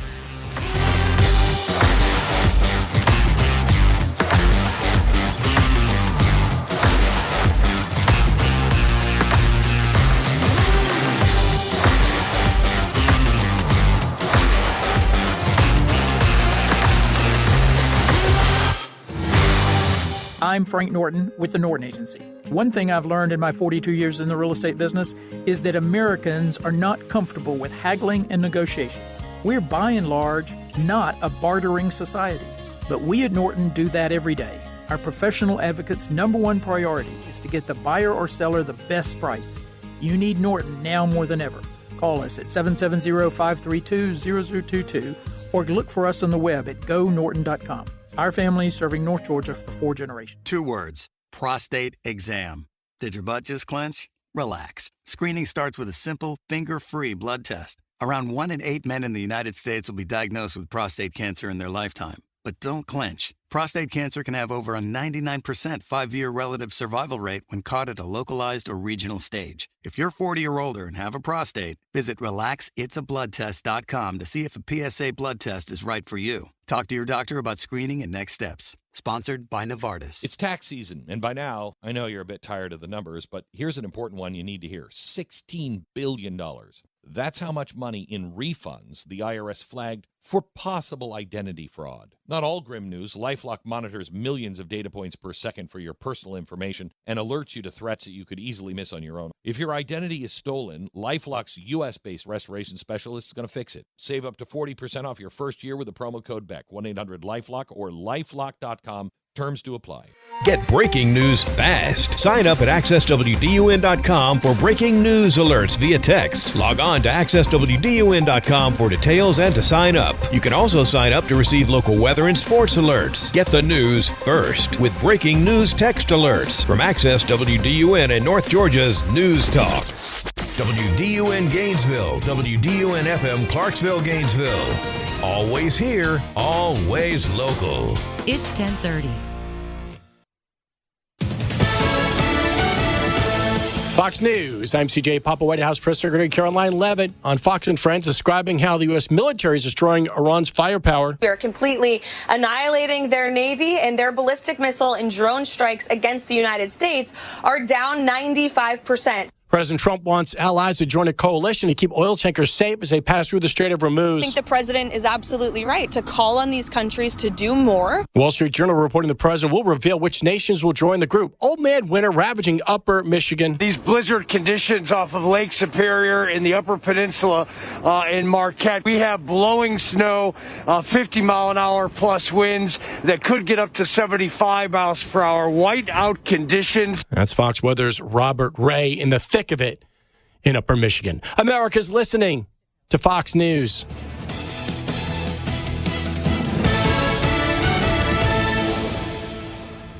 Always here, always local.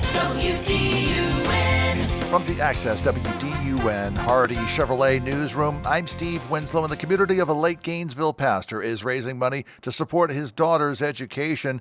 WDUN has learned that the GoFundMe page has been started to raise money for the daughter of Pastor Rod Huey, who served as chaplain for the Gainesville Police Department and co-hosted WDUN's Martha Zoller Show. Huey died in April of 2024 following a battle with cancer. The page aims to raise $4.5 thousand to support his daughter's tuition costs. A link to donate is at Access WDUN.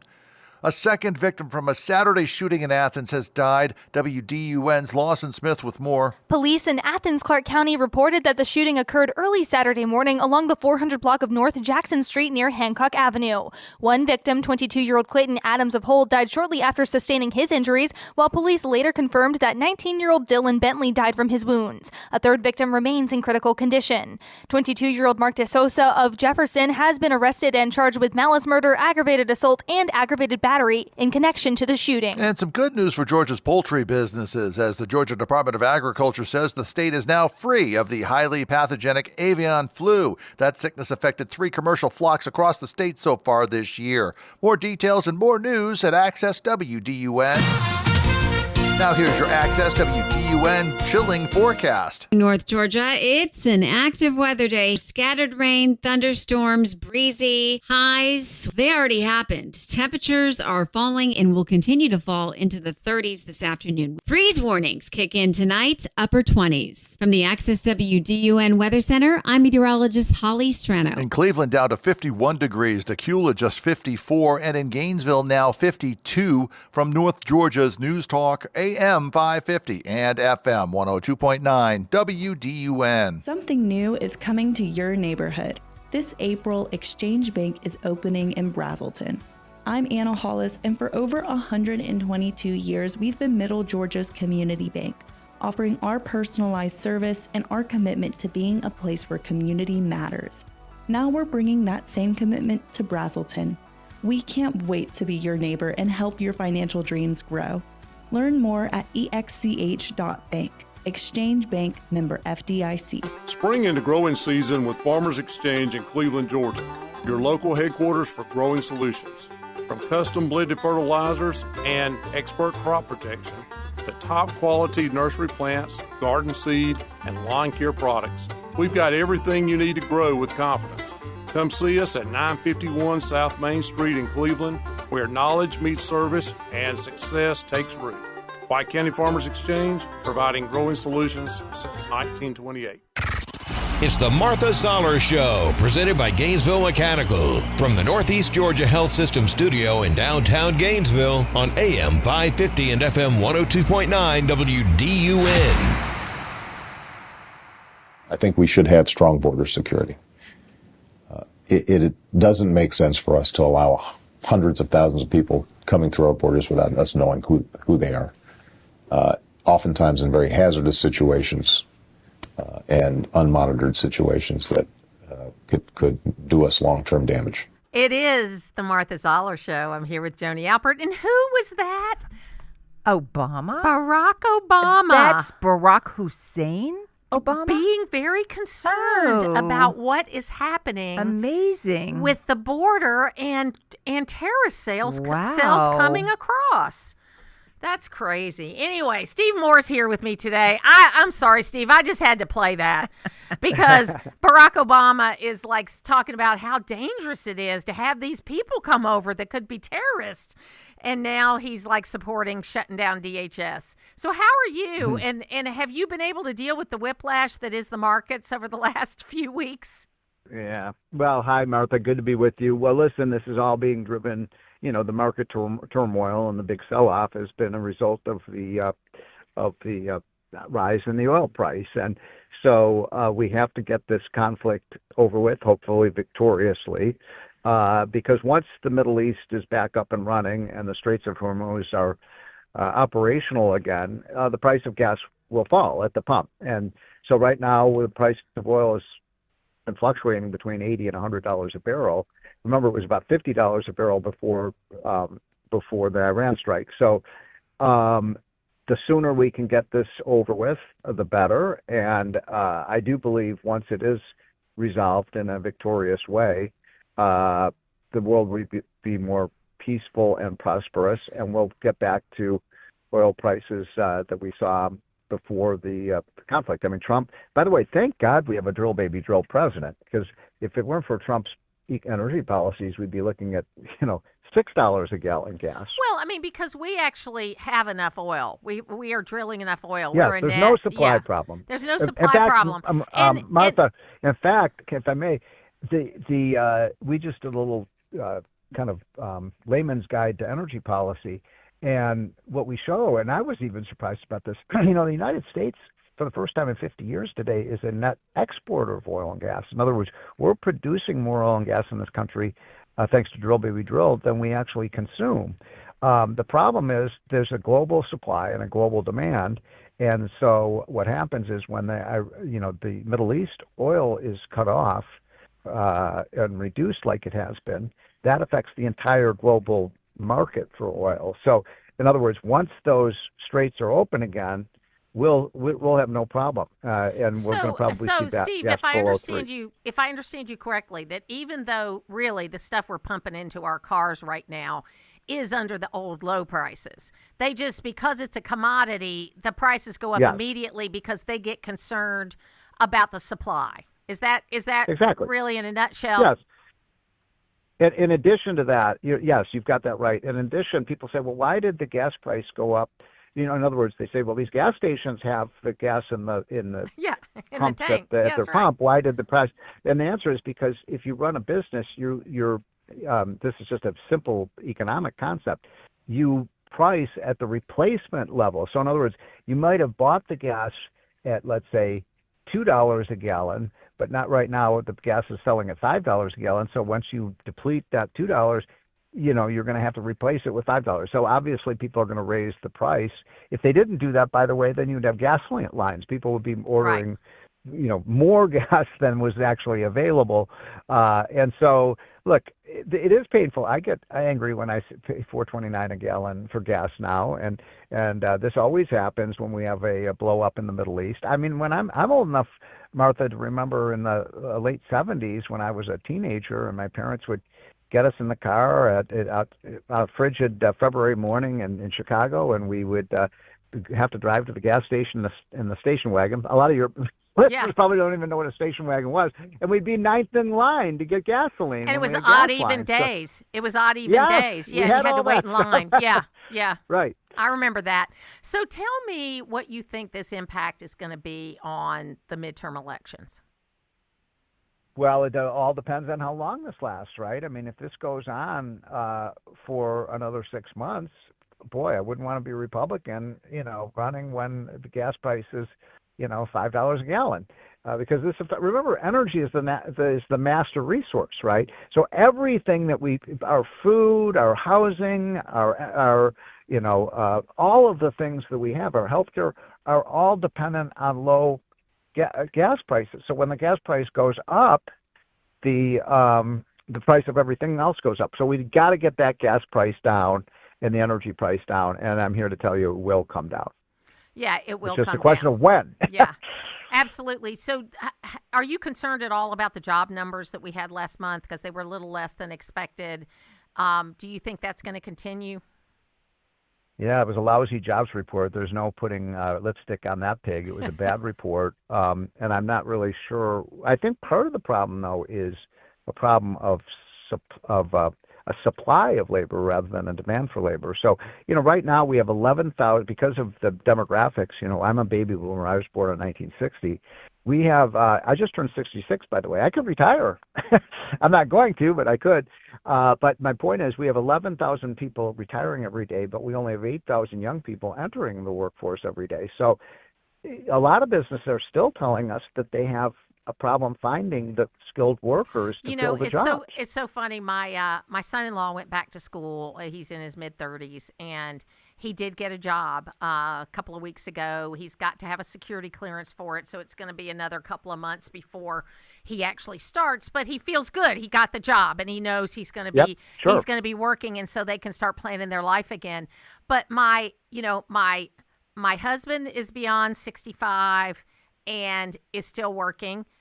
He's kind of going year to year. Joni, who's your husband, is still working. Yes. He loves it, though. Yeah, he loves it. We get to do it kind of on our own terms, right? I'm the same way. Yeah. And then my brother-in-law just went to his company. He's been in the defense contracting world his whole career. And basically they said, what do we have to do to get you to stay? We need you for 2 more years. So it's happening for those of us in our 60s, that people are wanting more from us.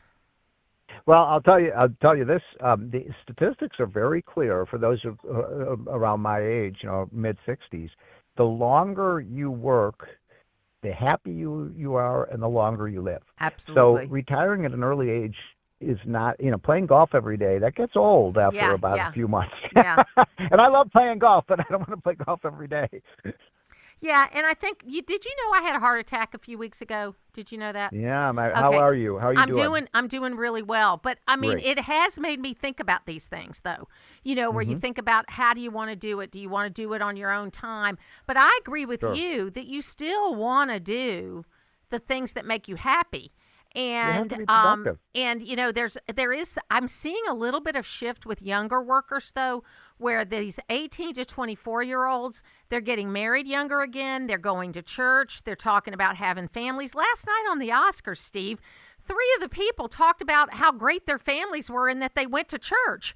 And that is a whole new thing. So I think this pendulum swings back and forth, and I am encouraged by what I'm seeing from this kind of, I don't want to say the younger generation because that makes me sound old, but you know what I mean, from younger people and how they're looking at the world. Well, you got to work hard. The other thing is, starting work at an earlier age is also really associated with economic success. So we got 25-year-olds that have never worked a day in their life. All they do is go to school, and then they get a graduate degree and this and that. They have no work ethic. And so, work is a positive. People who work are happier than people who sit around and do nothing. That's right. Absolutely true. Absolutely true. So you are going to tell us that we need to know when this is going to end, that once it does, prices are going to get back to where they were on gasoline, and that we need to root for America. We need to root for America. Yeah. We do. And look, if I could tell you when this is all going to be over, I would be in a beach in Tahiti because I'd be really rich. Because nobody really knows how long this will last. I don't want you to go to it's a virtuous fight. I don't want you to go to a beach in Tahiti. I need you. All right, have Steve a great Moore. week, Martha, and I'm so glad you're back in action. Thank you. Thank you very much. We'll take a break. In North Georgia, it's the topics that matter to me. We're your eyes and ears in the community with the latest breaking news. It's the most important thing we face. AM 550 and FM 102.9 WDUN. Always here, always local. Why do I need a trust when I already have a will? This is Kevin Tharp, elder law and estate planning attorney, and I hear this question all the time. The quick answer is that your will is missing title and a trust is not. So a will takes you as far as a car without an engine. Come and sit down with me and I can show you how all of this works and how important it is to have a complete plan. But you have to take the first step. Log on to KevinTharp.com. Have you ever been at your wit's end over your identity? Hi, this is Whit Martin, pastor of Asbury Chapel. Life takes us through ups and downs, testing and challenging who we are and even who we think we are. Identities can seem to fluctuate, which means there is a bit of trying things out. But when our identities are grounded in Jesus Christ, we discover our true selves, and with that comes confidence and peace. The Bible says in 2 Corinthians chapter 5, verse 17, "Therefore, if anyone is in Christ, he is a new creation. The old has passed away, behold, the new has come." To be in Christ means to find ourselves through God and not through anything else, not through interests, hobbies, passions, or desires. To be in Christ is for something new to come, something that is from God. I invite you to search God's Word and see that God has more for you than who you think you are, and let God reveal to you who you are in Him. And that is Wits End. Asbury Chapel invites you to learn more by joining us at 758 Main Street or visit asburychapel.net for more info. I'm Rick Jackson. My dad abandoned us. My mom was an alcoholic, so I left the projects. Shoe shining, ticket scalping, vacuum sales. I found purpose in work and built a $3 billion business. Like President Trump, I don't owe anybody anything. And like you, I'm sick of career politicians. I'm running for governor to lead America in criminal deportations, to cut income taxes in half, freeze our insane property taxes, reform the system so that anyone who can work will work, and not just sit around binge watching Netflix and eating Cheetos. I'll let law enforcement do their job. And if you're caught helping a child change their sex, you're going to jail. I'm Rick Jackson, and I'll get these done. Paid for by Jackson for Governor, Inc. Always here, always local. From the Access WDUN Hardy Chevrolet newsroom, a late-night fire in Gainesville Saturday destroys 2 tractor-trailer trucks. Details at Access WDUN, with more news coming up on North Georgia's News Talk. Use the Access WDUN talk and text line, presented by M&R Rental at 770-535-2911, and be part of the conversation. From the Northeast Georgia Health System studio in downtown Gainesville, it's the Martha Zoller Show on AM 550 and FM 102.9 WDUN. You write in the book about how hard your depression was on your family. Awful. How's your family doing now? And how has it been to have the conversations about that difficult time, not just for you, but for them? Oh, they're so great now.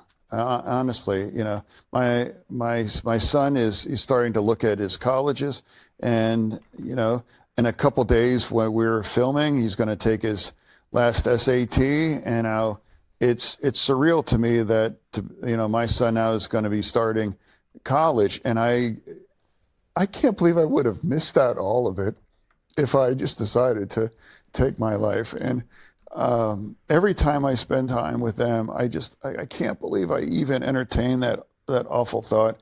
And that's why I try to tell people, like, please don't do that. Please, I'm begging to.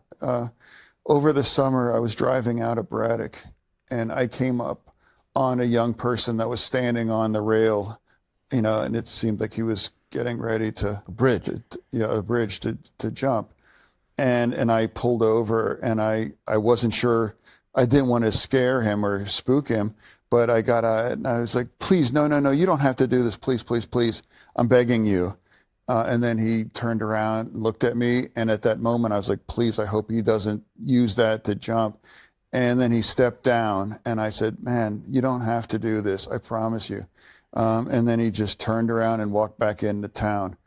And how awful, that poor young man decided to walk out of town and find a place to jump off a bridge. And I could have been there.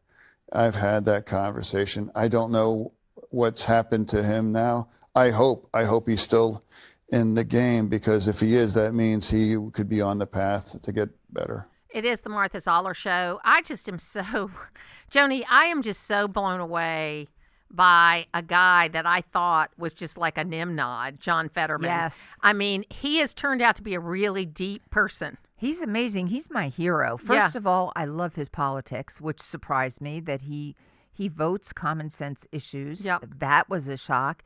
And he's my hero because he is forthcoming about his mental health.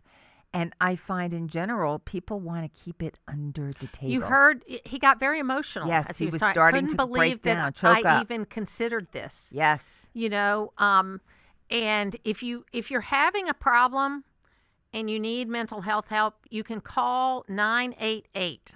Okay, 988, and you can get connected into Suicide and Crisis Lifeline from any phone. 988. It's like 911 for an emergency. This is 988 for mental health.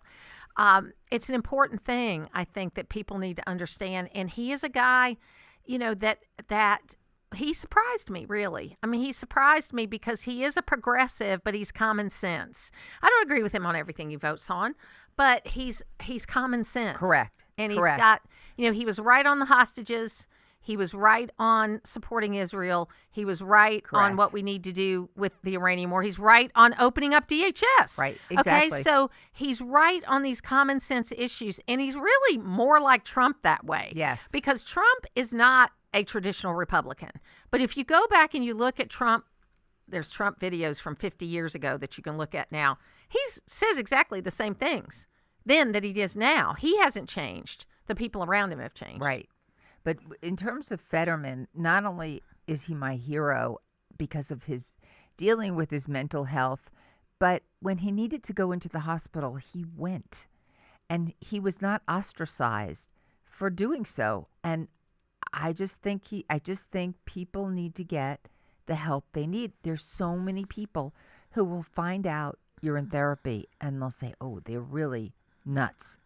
Well, and I think, too, we have to open up and have places for the help. And, you know, thankfully, the state of Georgia, who for many years was under an injunction because of some problems at the big state mental health hospital that they had, and a big part of that ended up getting closed down. And now we're through with that injunction. And in this legislative session, they're adding the money to increase the beds, increase the facilities, increase the services, because there are a lot, you know them and I know them, there are families out there that there's two big problems related to dealing with mental health. One is once the child gets to be 18, it's very difficult to make them do anything because technically they're adults. And so the parents don't have anything else to say about it. I mean, my husband used to get so frustrated about that because he dealt with it mostly in his practice with people that were had Down syndrome children, and that all of a sudden when the kid turned 18, you know, it would be like he'd start getting these documents he had to fill out to be able to talk to the parents. He's like, no, I have had this child as a patient along with their parents I know them, and I'm not going to let the government get in the way of this. And maybe he would have gotten in trouble from that, but I'm glad he didn't. So number one, you've got this problem where you have kids with mental health problems or special needs. They turn 18, and if you haven't been able to put the pieces in place yet so that you can still care for your kids, you get blocked from doing it. And that's a problem, number one. Number two is there's not enough mental health facilities for families that cannot care for these folks at home because of the problems they have, and there's no backup for them in this society the way it's structured right now. And I hope that's going to change. And look at the Reiner family and Rick Reiner. I mean, Rob Reiner. Rob Reiner and his son, Nick. That's right. Sorry, his son Nick. They wanted him away. They knew he needed the help. They wanted Nick in a facility, and he refused to go. Yeah, so. I mean, and I think that's the other part is that there are places to go, but you can't stay there very long. Right. You know, it might be 3-day minimum. It might be this or that. So, you know, we went through, my brother-in-law was a paranoid schizophrenic, and for whatever reason, he focused very much on my husband, and I don't know if it was the birth order or whatever that is. But until he actually threatened, we couldn't do anything about it. But then what was available to us was kind of dramatic. You know, once that happened, once that line was crossed. That's not how you solve this problem either. You've got to be able to deal with this. And I hope whoever becomes the next governor, I mean, I think Governor Kemp has done a good job now that the injunction is up of getting things out. But whoever becomes the next governor has got to make sure that this is on their priority list, And how do we remove the stigma of I'm going to therapy. People tend to not want to open up to other people and say, I'm having a really hard time. I'm feeling depressed. I mean, people generally see that as a scarlet letter. And so how do we get rid of that stigma? You know, I think you just have to be more open about it and talk about it. You know, I had a really hard day yesterday. When I got up yesterday morning, I felt really bad, and several things had been going on in my life, but I wanted to go to church, and I went to church. Lynn's been doing this stuff to his face, and he didn't want to go, so I went by myself, and I really was brought to tears by the message in the pulpit, and the lady that usually sits, because you always sit in the same place, sits in front of me. She could tell that I'd been crying, and she reached out to me, you know, and you know, we held hands, and she talked to me afterwards, and I just said, look, I've just been having, you know, I'm very emotional after having this heart attack. I mean, that's one thing I have noticed. I'm very emotional, much more emotional than I normally are, and that I've got to like take the time to deal with the problems, but I'm not afraid, and I'm going to talk about it. I'm not afraid to talk about it. I go to a therapist. I work on those kinds of issues, and I think that we all should do that. I think it's a good thing for everyone. And I'm so proud of you for doing that. When you were talking initially that you were talking to a therapist, I was shocked that you would be forthcoming and so proud of you, because we all could use a little therapy. Yeah, and I think it's good to have someone that you can say those things that you don't want to say out loud to other people. I also journal, and I've just started doing that in the last couple of years. I'm writing down my stories. You know, some friends of mine have been asking me to do that.